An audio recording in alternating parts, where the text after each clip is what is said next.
La memoria se deja con la escritura, con las obras, con lo que alguien puede dejar para las generaciones futuras, ¿no? Entonces, si dejas a alguien sin pasado, lo dejas también sin futuro, ¿no?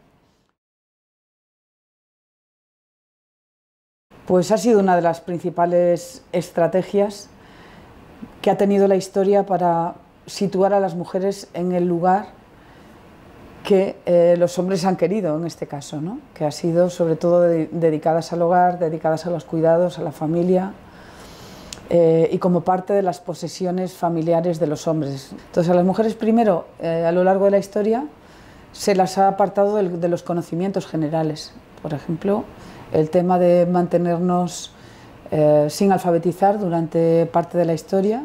Las mujeres se las mantiene que no puedan escribir, que no puedan dejar un legado, que no puedan crear, que no puedan hacer arte, y ese es el mecanismo fundamental. ¿Qué pasa? Eso empieza a cambiar con la alfabetización que se empieza a desarrollar sobre todo en el siglo XIX y sobre todo principios del siglo XX, ¿no? Y lo que ocurre con las mujeres de las sin sombrero es que ya tenemos una generación formada, ya ha podido más o menos tener acceso a cierta formación.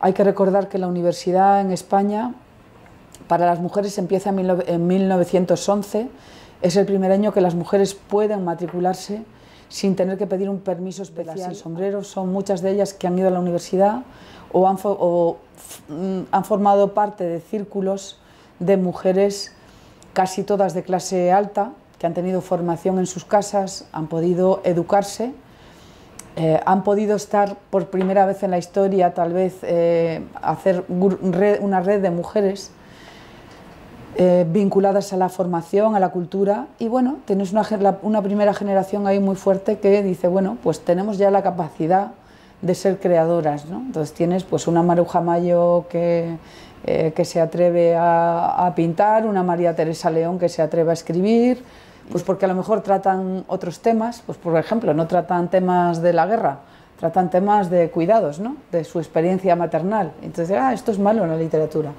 Entonces no son temas importantes. Entonces, bueno, pues son todos estos círculos que hace que estas mujeres antes y ahora continúen excluidas dentro de lo que es el canon general. Muchísimo. Después de la Primera Guerra Mundial hubo un cambio en la sociabilidad muy grande, ¿no? Pues las mujeres se cortaron el pelo, tenemos esta moda del charleston con los trajes sueltos, se quitan los corsés, o sea, hay un cambio enorme en la sociabilidad, ¿no? Las mujeres habían entrado en la Primera Guerra Mundial a trabajar en las empresas, es decir, por primera vez se necesita una mano de obra femenina y eso entran también en las universidades, entra en la formación, bueno, eso produce un cambio social espectacular.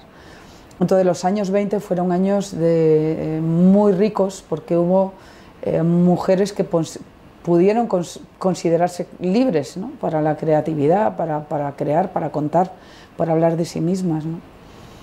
Y bueno, y cambiaron un poco el panorama. Llevamos 25 años historiadoras sacando mujeres y figuras importantísimas de esta época. Y claro, nos deslumbra, pero bueno, en la academia lo sabíamos que estaban ahí, ¿no? Y llevamos dando la lata para que estas mujeres tengan una visibilidad que no tenían. Tenemos que seguir luchando mucho todavía por la visibilidad pública, a pesar de que ahora vivimos un momento que parece que hay ¿cuántas feministas? ¿Ha triunfado el feminismo? Bueno, si seguimos viendo cifras, las cifras siguen siendo muy tremendas para las mujeres, ¿no? O sea, todavía la desigualdad que existe en los puestos de poder político, en los artísticos, o sea, todavía vamos a los museos y las obras de los hombres están ahí, ellos siguen siendo los comisarios de las obras. Cuando las mujeres lleguen a la dirección, ¿no? De series y entren en la cultura mainstream, las cosas van a ir cambiando.